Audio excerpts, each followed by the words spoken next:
Too many days in the darkness without a glimpse of the light.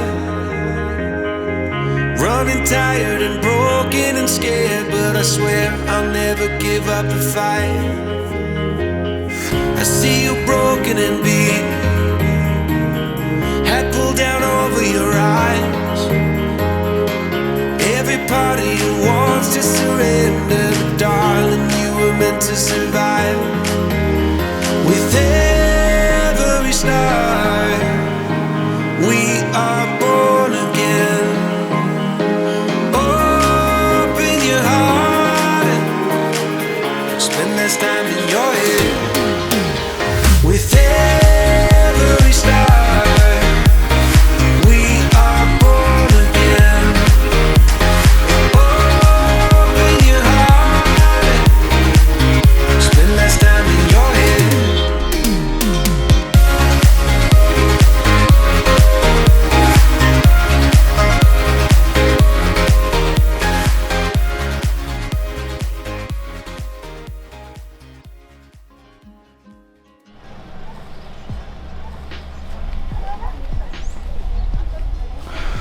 Je dirais bien ça, on est parti de Montréal, puis ça a été compliqué un peu, on a manqué notre vol. Là. Il y avait du délai aux douanes.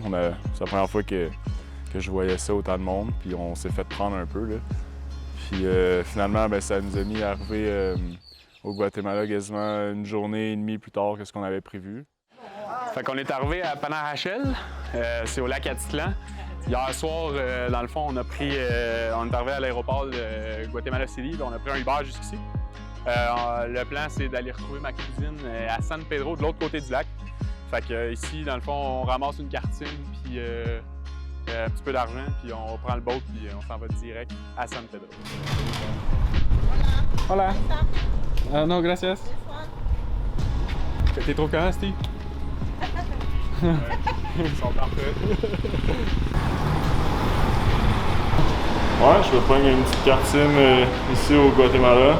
Ça facilite un peu nos recherches et nos déplacements d'avoir des données un peu partout. Puis c'est vraiment pas cher. C'est 12$ avec la cartine pour 5G. C'est vraiment donné.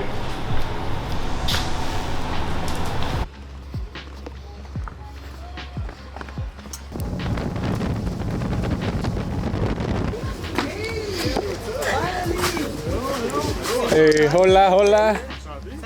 Oh, avec le skate. Hello. Ça va? Bien toi? Oui. Steve. Hey, Salut, man. Salut. Yeah. Allô? Chanté. Yes, enchanté. Steve, on s'est jamais vu, man. Dans le fond, on est venu ici parce que ma cousine est ici, ça fait 2 semaines. Ça faisait 2 ans à peu près que je l'avais pas vue. J'étais bien content de la voir hier soir.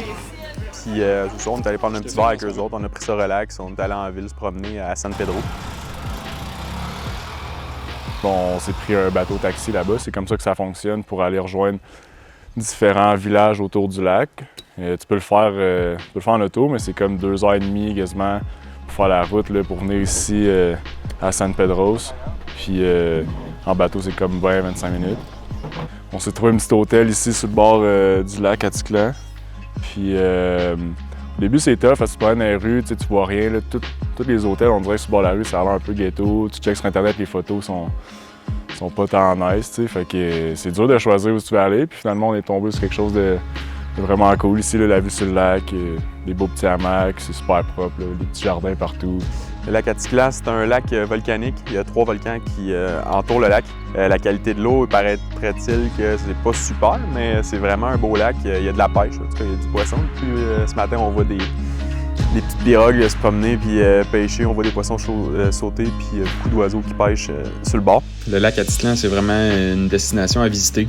Que ce soit pour 2 jours, 3 jours ou une semaine, vous allez en avoir à faire autant des hikes, se promener sur le lac ou les restaurants. Vous allez vous amuser.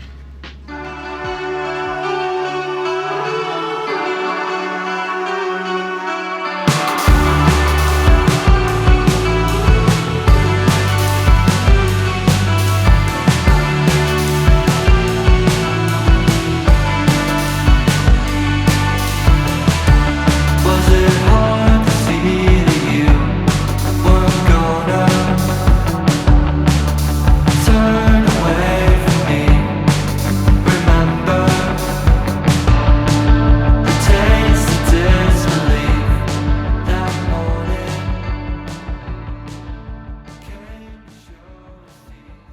Rendu à Antigua, on a quitté le lac Atitlan beaucoup plus vite que prévu. Finalement, on a fait un petit souper, ma cousine, son chum puis Steve, puis on s'est rendu compte qu'il annonçait une pleine lune, une éclipse en même temps. Fait qu'on s'est dit que c'était le temps d'aller faire la Catenango.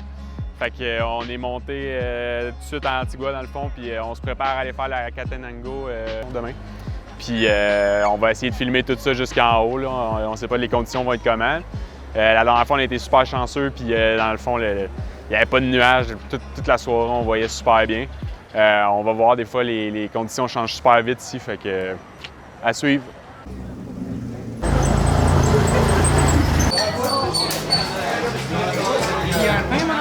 Ouais. Tu te goinfres, mon coco? Ouais, je me goinfre comme un porc. Okay, guys, you all have food? Yeah, thanks. Prêt? Si! Yes, sir!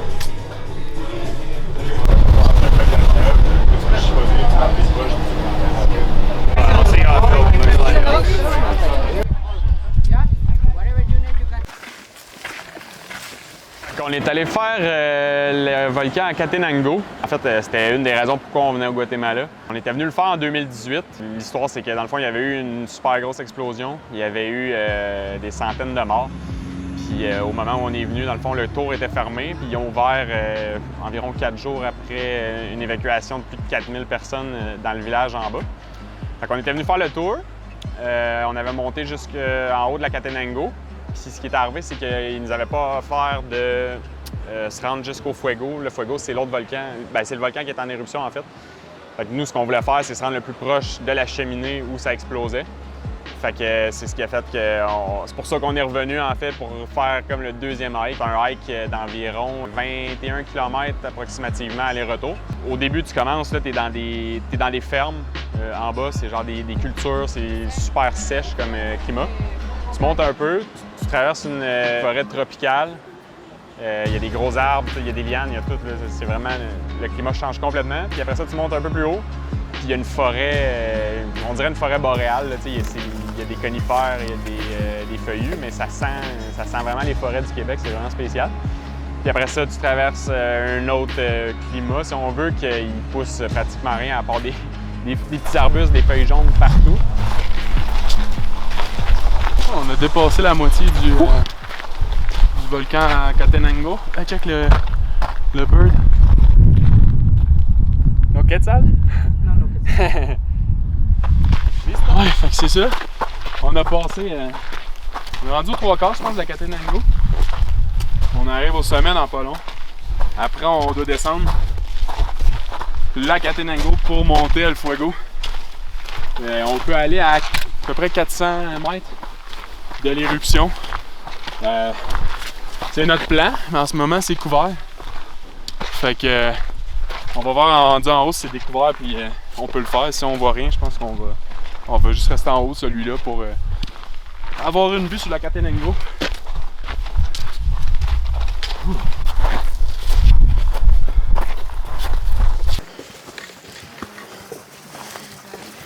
Rendu à 3800 quelques mètres environ, je pense, le sommet de la Catenango.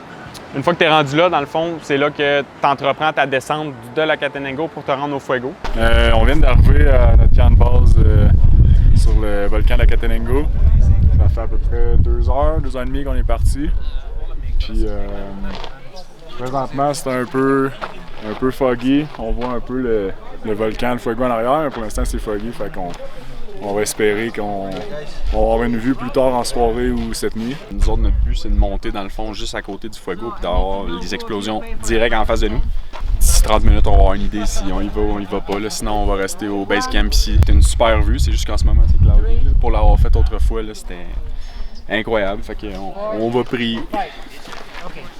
On a loué une petite cabine, fait qu'on s'en va voir de quoi ça a l'air.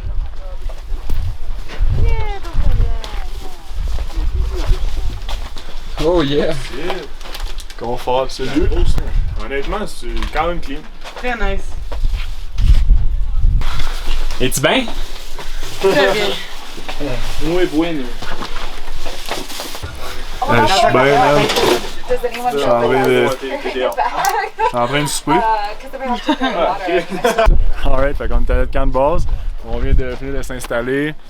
On vient de reparler avec les guides. Ils nous ont dit qu'on avait peut-être une chance d'avoir des percées sur l'autre versant. Présentement, ça va pas être là, on voit rien. On n'est pas aussi chanceux que quand on est venu il y a 3 ans. Fait qu'on espère que ça va s'éclaircir un peu. Puis, en fait, on se croise les doigts, on va tenter notre chance. Ready, guys? Yes, on est ready!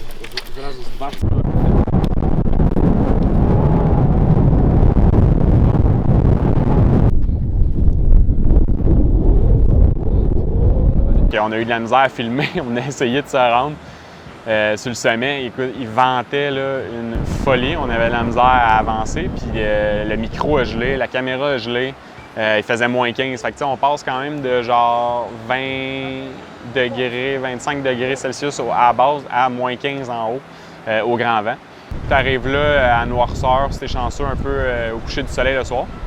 Puis ça te permet d'avoir une vue incroyable. La lave, dans le fond, on la voit pas de jour, on voit juste comme si c'était de la fumée. C'est couleur gris, mais de soir, là, tu vois vraiment le orange exploser. On a réussi à se rendre environ, on estime environ 500 mètres de la cheminée, là, entre 1 km et 500 mètres. Quand on était au sommet, on congelait, il faisait vraiment froid, c'était tough là, avec les caméras. On avait les doigts gelés, caméras gelées. C'est spécial, là, les éclairs qui explosent dans les nuages en dessous de nous autres. On est sur le top du volcan, il fait super froid, il vente, tout veut arracher, on gèle, mais en même temps, on a le volcan en avant juste à côté qui gronde, qui explose.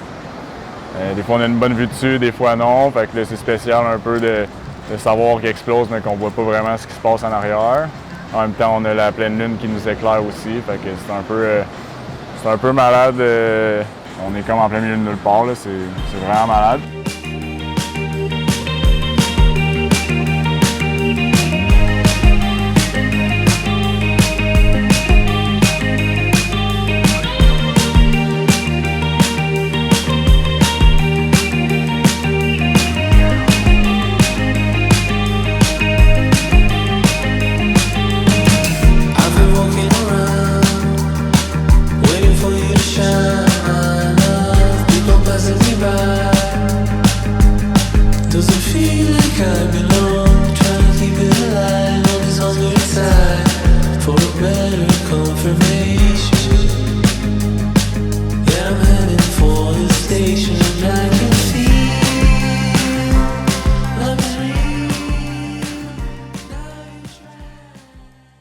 Quand on était venu en 2018, dans le fond, on était passé en autobus devant le village de El Rodeo.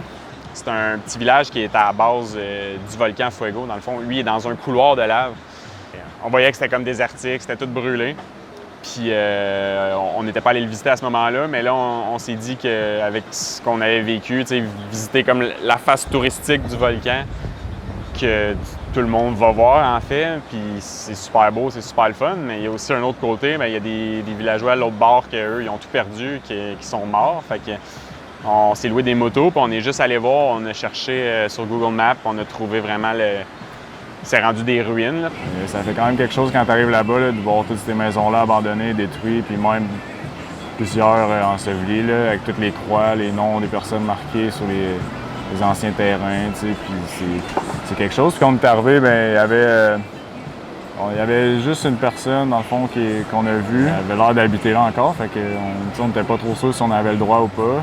On s'attendait peut-être à se faire virer, tu sais, on s'est dit peut-être qu'on n'a pas d'affaires là, tout ça. Puis on est allé demander poliment, on a-tu le droit de traverser, aller un peu plus loin, voir c'est quoi, puis il nous a donné la permission. C'était quand même cool, fait qu'on est allé un peu plus loin, on a vu l'ampleur des dégâts. Ça nous a quand même fait quelque chose. Là. Puis après ça, on est revenu, puis là, c'est là qu'on avait un petit peu plus de questions. On voulait en savoir plus là-dessus. Fait qu'on est allé le voir, on a demandé si on pouvait poser des questions, tout ça. Puis on a posé des questions. Ça nous a vraiment aidé à comprendre qu'est-ce qui s'est passé. Puis il était là, il habitait là avec sa mère, dans le fond. Puis ils nous ont accueillis dans sa petite maison. Ils vivent de rien. C'est un petit toit en tôle, un plancher en terre. Puis ils vivent là. Dans un village abandonné. Puis ce qui est arrivé, c'est qu'il y a eu j'oublie le nom du phénomène, mais c'est un phénomène qui peut arriver, c'est que le volcan crache de la fumée vraiment rapidement. Ça a carrément... c'est parti vers le village à genre 100 km/h. Fait qu'ils l'ont pas vu venir, puis les gens sont restés là. Fait que malheureusement, ils sont tous morts dans la fumée. Puis la lave, elle, bien évidemment, elle descendait en arrière. Fait qu'elle a fini par comme détruire le village. Ce qui est arrivé, lui, la raison pourquoi il a survécu, c'est qu'il était parti cette journée-là. Fait que il a survécu, puis il dit tous mes voisins, les enfants, les familles, tout le monde est mort. C'est carrément les seuls qui restent dans le village. Ça, après ça, on est reparti, puis on a vu aussi l'ampleur des dégâts sur la route. Là. Il y a deux nouveaux ponts qui ont été construits, puis on voyait l'ancienne route qui passait à côté, complètement détruite. C'est un gros cratère, une grosse crevasse. Fait que c'est fou de voir comment c'est puissant, l'ampleur de ça, puis de voir que les gens ils vivent en bas de ça comme si c'était normal, comme si de rien n'était. Le volcan est en éruption tous les jours depuis peut-être 10 ans, puis eux autres ils font leur vie normale en bas du volcan.